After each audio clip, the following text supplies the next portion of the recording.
Meanwhile, Ayan o, kamusta na? Ayan o.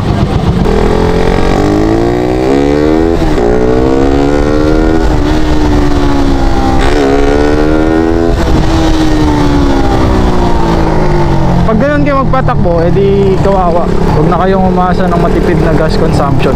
Kapag nag-upgrade kayo ng 28mm, wala namang problema. Yung problema dun, kapag waswas na waswas ka, edi talagang magiging problema mo yung gas mo. Tulad sa akin, ganda ka magpatakbo, piga-piga lang. Pero kapag takbong pogi lang, walang problema yun. Nakadepende din kasi sa jettings ng carb nyo yun. Kahit naka 30mm kayo na carb, tapos ano naman yung jettings nyo, tipid naman yung jettings nyo, edi walang problema. Masama dun na pag nag 30mm kayo, tapos yung jettings nyo puta waswas na waswas, edi problema talaga sa gas yun.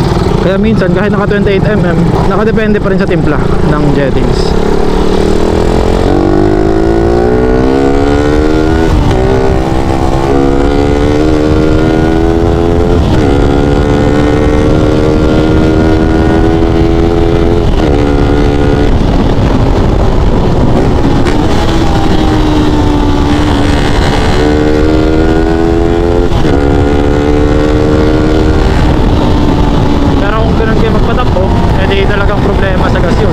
Kaibigan, kung ano yung nakikita nyo sa video ko, wag nyong gagayahin. Hindi ako magsasawang mag-remind sa inyo. This is for entertainment purposes. Kakilala ko yung baka gagayahin nyo kasi tapos gamit-gamit nyo yung motor ng iba. Hindi nyo alam yung potential ng motor nyo. Hindi nyo alam yung mga brakes, mga kung ano-ano pa, may mga sira ba dyan. Talagang palyado. Kaya, pucha, disgrasya yung aabutin ninyo. Manood na lang kayo kung gusto nyo waswas, edi panoorin nyo na lang yung video ko. Ganun lang.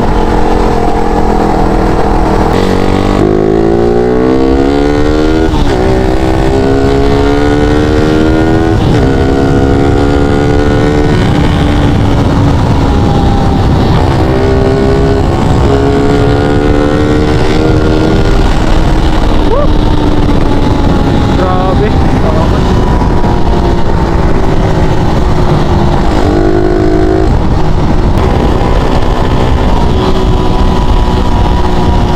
Grabe naman yun. Wala, naalog yata yung ano ko. Ilaw. Pucha. Wala na yung ano ko. Wala na yung posisyon niya. Okay lang yan, at least may headlight. May mga MDL naman eh. So, conclusion dun sa topic natin about sa gas consumption, depende pa rin sa paggamit ninyo, tsaka depende sa jettings.